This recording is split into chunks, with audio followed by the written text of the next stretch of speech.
بسم اللہ الرحمن الرحیم۔ تعویذات نکالنے کا آسان علاج۔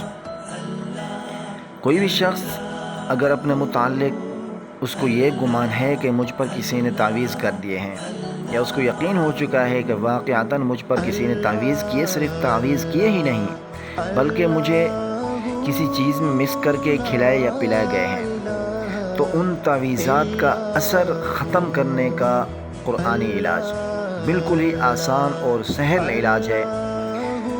وہ یہ ہے کہ روزانہ فجر کی نماز کے بعد معوذتین یعنی سورۃ الفلق اور سورۃ الناس 101 مرتبہ پڑھنا ہے۔ اول اور آخر درود شریف پڑھ لینا ہے۔ درود شریف پڑھ کر یہ پانی کے اوپر دم کر لیں، اور یہ دم کیا ہوا پانی مریض سارا دن استعمال کرے۔ 11 دن تک یہ عمل کرنا ہے، اور روزانہ نیا پانی دم کر کے مریض کو پلانا ہے۔ انشاءاللہ تعالی 11 دن کے اندر تعویذات کا اثر ختم ہو جائے گا۔